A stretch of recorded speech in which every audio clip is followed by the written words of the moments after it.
Loops के दूसरे lecture में आपका स्वागत है। इस लेक्चर में हम ये सीखेंगे कि आगे हमने अब लूप्स को किस तरह से और क्वेश्चंस में अप्लाई करना है। हमने पिछली बार हमने ये किया था कि हमने गेट वाला क्वेश्चन हमने चेक किया था कि write a program to print first 10 natural numbers. अब हम इससे नेक्स्ट क्वेश्चन के ऊपर आते हैं। ये देखिए, जैसे हमारे पास अब सेकंड क्वेश्चन आता है,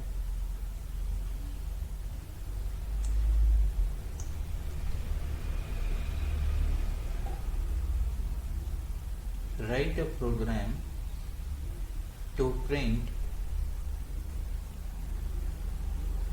first 10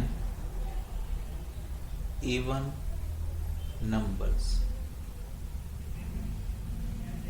तो इसके लिए हम अभी यहाँ पे क्या करेंगे, पहले देखिए हमारा ये मेन स्टार्ट हो गया। अब मेन में हमने यहाँ पे वेरिएबल लिया इंट आई, और एक मैंने यहाँ पे वेरिएबल मैं लूंगा काउंट। ये देखिए, पहले हम ये समझ लें कि इवन नंबर होता क्या है। इवन नंबर वो नंबर होता है कि जो कि अपना 2 से डिविजिबल हो जाए। ठीक है जी।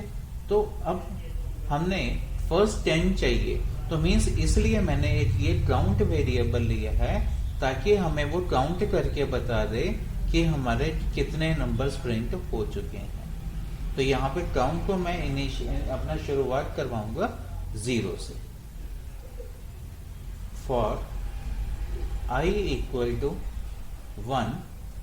अब मैं ये सपोज करके चलता हूं कि मुझे नहीं पता कि जो 10 इवन नंबर्स हैं वो कहां तक जाएंगे, तो उस हिसाब से मैं यहाँ पे ले लेता हूं सपोज 1000, कि मुझे लगता है कि 1000 के बीच बीच में फर्स्ट 10 इवन नंबर्स प्रिंट हो जाने चाहिए, और i प्लस प्लस। अब देखिए, मैं यहाँ पे कंडीशन लगाता हूँ, if i modulus 2 double equal to 0, means मैं i को मीन्स यहाँ पे 1 को मैं 2 से डिवाइड करवाऊंगा। अगर उसका रिमाइंडर 0 बचता है तो इसका मतलब क्या हुआ कि वो उससे फुल डिवाइड हो रहा है। अगर वो उससे फुल डिवाइड हो जाता है तो यहाँ पे उसकी वैल्यू को वो क्या करे, प्रिंट करवा दे। किसकी वैल्यू को? i की वैल्यू को। और वो प्रिंट हो गया तो काउंट की वैल्यू 0 से 1 इंक्रीमेंट हो जाएगी। तो इसलिए मैंने लगा दिया काउंट प्लस प्लस, क्योंकि काउंट प्लस प्लस का मतलब क्या होता है, count equal to count plus 1, means count की जो वैल्यू है उसमें एक वैल्यू को ये इंक्रीमेंट कर दे। अब ये मेरा इंक्रीमेंट हो गया। अब इसके बाद क्या होगा, फिर इसके बाद मुझे नेक्स्ट टाइम यहां पे चेक करना पड़ेगा क्या, if count double equal to 10। अगर ये 10 हो गया तो क्या करें, तो फिर यहां पे वो ब्रेक कर दे। तो यहां पे हमें, क्योंकि एक ही लाइन की स्टेटमेंट है, तो एक लाइन की स्टेटमेंट के लिए मुझे यहाँ पे अपना ये ब्रेसेस देने की जरूरत नहीं है। तो इसके लिए मैं यहाँ पे डायरेक्टली ब्रेक स्टेटमेंट यूज कर देता हूँ, ब्रेक, और ये मेरा लूप क्लोज हो गया, और यहाँ पे मेरा ये मेन क्लोज हो गया। अब हम इसका ड्राई रन करके देखते हैं। यहाँ पे ये वैल्यू है i, और यहाँ पे मेरे पास वैल्यू है काउंट। काउंट को मैंने इनिशियलाइज करवाया है 0, 1 को 2 से डिवाइड करवा के देखिए, ये 1 है, ये 2 है, तो मीन्स ये ही रिमाइंडर बच जाएगा, क्योंकि ऊपर आ जाता है 0। तो इसलिए यहाँ पे ये पूरा इससे डिवाइड नहीं हुआ, क्योंकि यही रिमाइंडर है मेरा, 1 रिमाइंडर आ रहा है, लेकिन मुझे रिमाइंडर क्या चाहिए था, 0। तो यहाँ पे मैं अपना, अब यहाँ पे ये नहीं हुआ तो मीन्स वो इस बॉडी में एंटर हुआ ही नहीं। अब काउंट की वैल्यू चेक करेगा, काउंट की वैल्यू कितनी है, काउंट की वैल्यू अभी 0 है। अगर वो ये, लेकिन ये कंडीशन कब अपना एग्जीक्यूट होगी, जब उसकी वैल्यू 10 होगी। तो अब फिर नेक्स्ट स्टेटमेंट आ गई i प्लस प्लस। अब i की वैल्यू हो गई 2, यहाँ पे काउंट की वैल्यू कितनी है, सेम 0। अब 2, अब यहाँ पे मैं 2 ले लेता हूँ, तो 2 1 2 हो गया और रिमाइंडर बच गया 0। और जैसे ही रिमाइंडर 0 बच गया तो मेरे मीन्स ये फुल डिवाइड हो गया, तो ये एग्जीक्यूट हो गया। तो यहाँ पे ये जो 2 मेरी वैल्यू है वो प्रिंट हो गई। और उसके बाद काउंट प्लस प्लस, अब काउंट की वैल्यू 0 से इंक्रीमेंट होके कितनी हो गई 1। अब उसके बाद फिर इसने चेक किया if count double equal to 10, क्या काउंट की वैल्यू 10 है? नहीं। तो ये फिर उसके बाद आई वाली स्टेटमेंट एग्जीक्यूट हुई, आई प्लस प्लस, आई की वैल्यू कितनी हो गई 3। अब नेक्स्ट टाइम यहाँ पे 3 को 2 से डिवाइड करके देखा, 2 1 2 और रिमाइंडर बच गया 1। तो मीन्स ये एग्जीक्यूट नहीं हुआ। और उसके बाद क्यों? क्योंकि कंडीशन फॉल्स है। अब काउंट इक्वल टू 10, ये भी कंडीशन फॉल्स है, तो मीन्स काउंट की वैल्यू 1 की 1 ही रही, इसमें कोई भी चेंज नहीं आया। इसके बाद आई प्लस प्लस, आई की वैल्यू कितनी हो गई 4। अब 4 को 2 से डिवाइड करेंगे, 2 2 4, तो रिमाइंडर 0। तो यहाँ पे 0 रिमाइंडर बच गया, तो ये मीन्स कंडीशन ट्रू हो गई है। तो सी आउट आई, ये 4 जो है ये क्या हो गया प्रिंट हो गया। और उसके बाद आई की वैल्यू काउंट की वैल्यू इंक्रीमेंट हो गई, काउंट की वैल्यू अब क्या हो गई 2। ठीक है। अब इसके बाद if count is double equal to 10, क्या काउंट 10 है? नहीं है। तो इस तरीके से फिर अपना ये आई प्लस प्लस, फिर आई की वैल्यू हो गई 5। फिर इस तरह से यहाँ पे अब क्या हुआ, अब यहाँ पे हमारे पास जो 5 है उसको 2 से करेंगे, 2 2 4 और रिमाइंडर 1। तो मीन्स फिर ये पार्ट एग्जीक्यूट नहीं होगा क्योंकि कंडीशन फॉल्स है। और यहाँ पे काउंट की वैल्यू अगेन 0 की 0 ही रह जाए, सॉरी अपना जो वैल्यू 2 थी वो 2 की 2 ही रह जाएगी। राइट, इस तरीके से ये हमारा एग्जीक्यूट होता रहेगा। हम चलो एक स्टेप और आगे करके देख लेते हैं। 6 किया, अब देखिए यहाँ पे 6 इसको 2 से किया, 2 3 6, तो देखो ये पूरा डिवाइड हो गया, तो ये पूरा हो गया, तो ये 6 प्रिंट हो गया। और उसके बाद सी आउट की वैल्यू अब 2 से कितनी हो गई 3। इस तरह से ध्यान से देखो, ये 2 ये 4 ये 6 ये तीनों इवन नंबर्स हैं और यहाँ पे वैल्यू और कितने प्रिंट हुए हैं 1 2 और 3। इस तरह से मीन्स हमारे ये सारे के सारे इवन नंबर्स प्रिंट होते रहेंगे। इस तरह से ये कब तक चलेगा? जब तक ये काउंट की वैल्यू 10 नहीं हो जाती। और ये जैसे ही 10 होगा उसके बाद ये लूप से ब्रेक हो जाएगा और ये हम और लूप से ब्रेक होते ही ये हमारा जो प्रोग्राम है वो खत्म हो जाएगा। या फिर अगर सपोज ये उसमें सारे के सारे अपना नंबर नहीं आते हैं इवन नंबर्स, तो उस केस में क्या होगा? उस केस में हमारा जो फिर ये लूप हमारा जब हम 1000 तक वेट करेंगे, लेकिन हमें पता है कि ये जो हमारा है ये 20 तक ही हमारा आई की वैल्यू 20 तक ही कंप्लीट हो जाना है। अगर मीन्स उसमें कुछ ऐसी कंडीशन होती जैसे ये 10 तक होता, तो फिर यहाँ पे जो ये कंडीशन होती या ये कंडीशन होती, जो चीज पहले जो विच कम्स फर्स्ट वो आती, वो चीज हमारी एग्जीक्यूट हो जाती। ठीक है। अब हम इस प्रोग्राम को हम क्या करते हैं, अब कंप्यूटर पे चला के देखते हैं।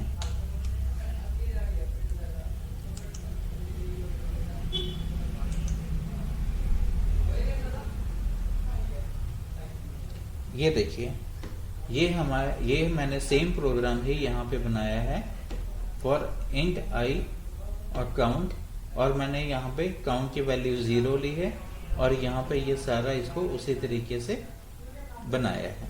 अब हम इसको क्या करते हैं, रन करके देखते हैं। ये किया रन, और ये देखिए ये मेरे पास सेम आउटपुट जो मुझे फर्स्ट 10 इवन नंबर्स चाहिए थे ये मुझे मिल गए हैं। ठीक है जी, होपफुली आपको ये समझ में आ गया होगा। अगर फिर भी कोई समझ में नहीं आती है बात तो आप मुझसे कमेंट सेक्शन में कमेंट करके पूछ सकते हैं। अब हम आते हैं नेक्स्ट, उस पे एक प्रोग्राम हम और करते हैं। नेक्स्ट प्रोग्राम है हमारा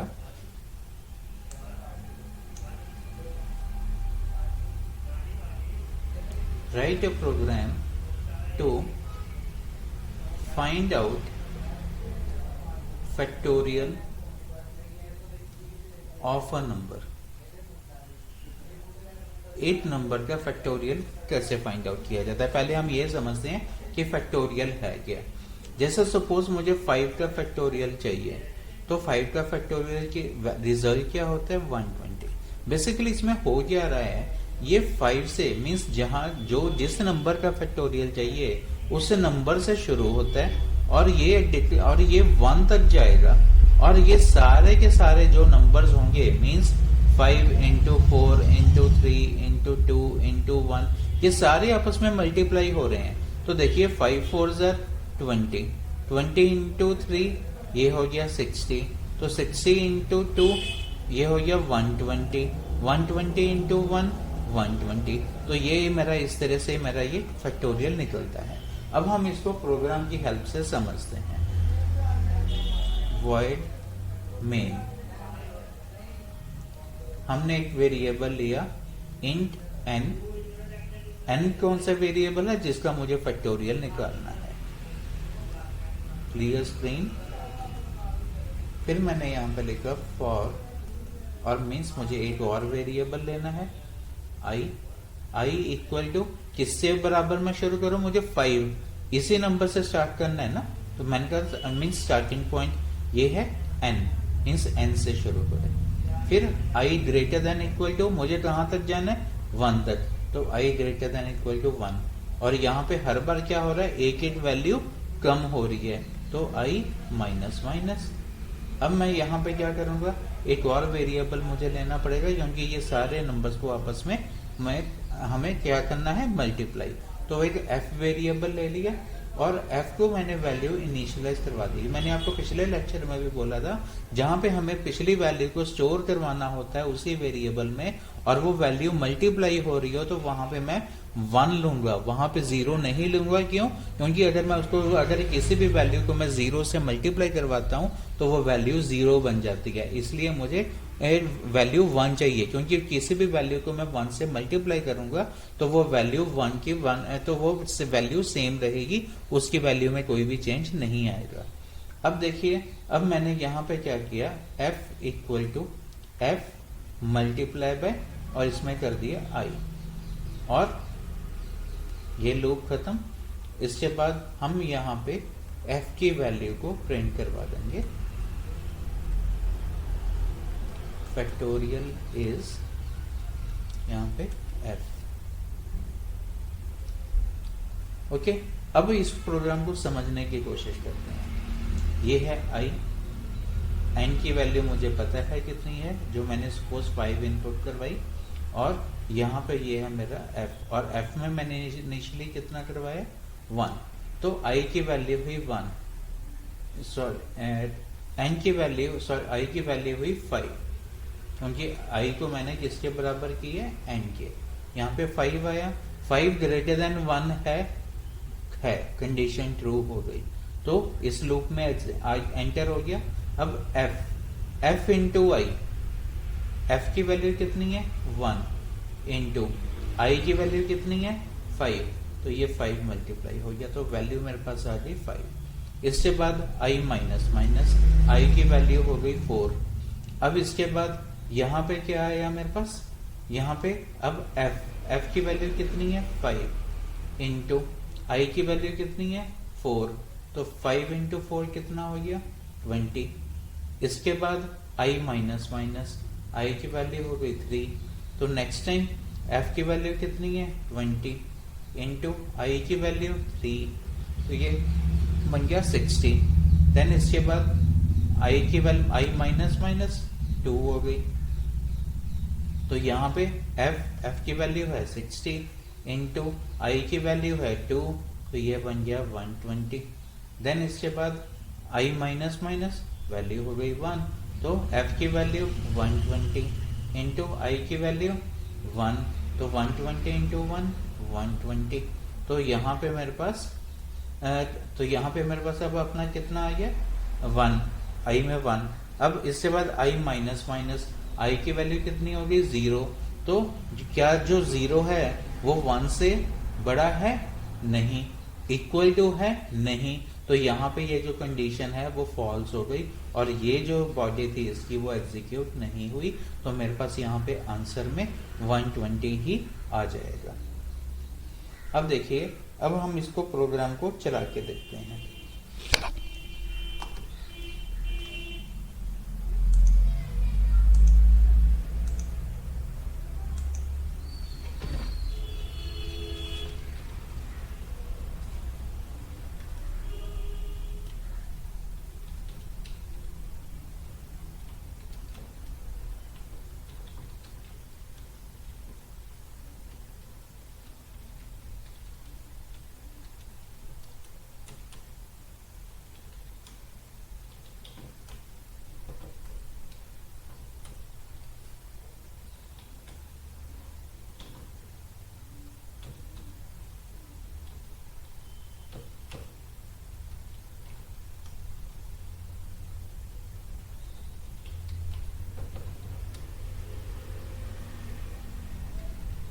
पहले वैल्यू इनपुट करवा लेते हैं।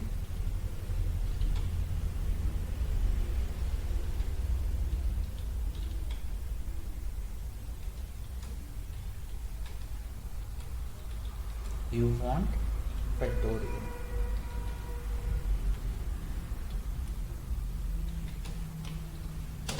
C in n, ये मेरी वैल्यू इनपुट हो गई।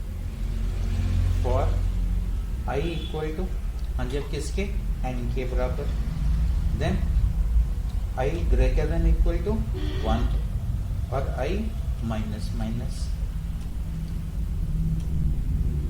अब यहाँ पे f equal to f multiply by i, और यहाँ पे मैं प्रिंट करवा दूंगा।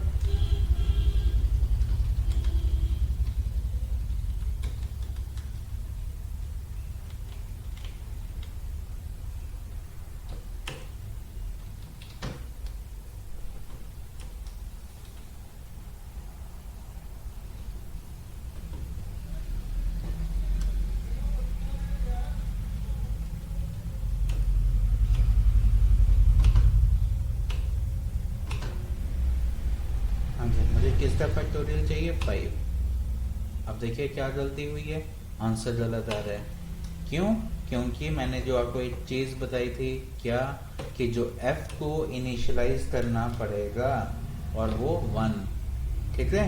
नहीं तो अगर इनिशियलाइज करवाओगे तो वो गार्बेज वैल्यू, मीन्स जैसे जो गलत रिजल्ट आ गया था ना, उसी तरीके से गलत रिजल्ट आ सकता है। इसलिए इनिशियलाइजेशन सही होनी चाहिए।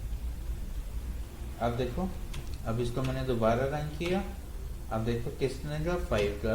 अब देखो, अब मेरा जो रिजल्ट है बिल्कुल सही आ गया है।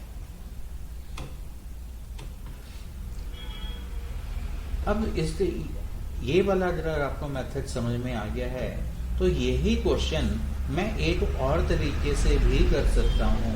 वो तरीका भी मैं आपको समझा देता हूँ। किस तरीके से? अब देखिए, फॉर i इक्वल टू, मैं यहाँ पे कर देता हूँ 1 और यहाँ पे मैं कर देता हूँ less than equal to n, और यहाँ पे मैं कर देता हूँ i प्लस प्लस, और बाकी मैं कोई प्रोग्राम में चेंज नहीं करता। तब भी देखिए मेरा जो आंसर है वो सेम आता है या नहीं आता। कंपाइल, रन, ये देखिए मैंने दूसरा मेथड लगा दिया, तब भी मेरा आंसर सेम आया है। अब ये कैसे सेम आया है इसको हम समझते हैं। अब देखिए मैंने यहाँ पे क्या किया था, मैंने यहाँ पे फॉर i इक्वल टू, मैंने यहाँ पे पुट कर दिया था 1, और यहाँ पे मैंने लगा दिया था लेस देन इक्वल टू, और यहाँ पे लगा दिया था 1n। तो यहाँ पे देखिए मीन्स अब ये हो क्या रहा है, मैंने यही किया था ना, पहले 5 से लेके 1 तक चलाया था, लेकिन अब मैं क्या कर रहा हूँ, इसका मैंने रिवर्स कर दिया है, 1 से शुरू किया है और मैंने इसको n तक चला दिया है। बस यही फर्क किया है, और इस वजह से चाहे मैं 1 से 5 चला दूं या 5 से 1 तक चला दूं, लेकिन मैं उससे हमारे लूप के ऊपर कोई भी फर्क नहीं आएगा, क्योंकि डिजिट्स हमारे वही आ रहे हैं। यहाँ पे 5 4 3 2 1, और इधर से चले थे तो 1 2 3 4 5, कोई भी फर्क नहीं पड़ा। इसलिए यहाँ पे मेरे जो आंसर्स हैं उनके बीच में भी, उनमें भी कोई भी फर्क नहीं आएगा। होपफुली आपको ये प्रोग्राम समझ में आ गए होंगे। अगर आपको मेरा ये वीडियो कैसा लगा प्लीज़ कमेंट सेक्शन में लिखिए, और अगर इसमें आपको कोई भी प्रॉब्लम आती है तब भी आप मुझे कमेंट सेक्शन में लिखिए, मैं आपको उसका आंसर ज़रूर करूँगा। आगे के नेक्स्ट हमारे जो थर्ड पार्ट में हम कुछ और वीडियोस भी, हम इससे कुछ सारे और क्वेश्चंस भी करेंगे, और मैं आपको इसमें डिटेल में और इन चीज़ों को मैं समझाऊंगा। ठीक है, थैंक यू।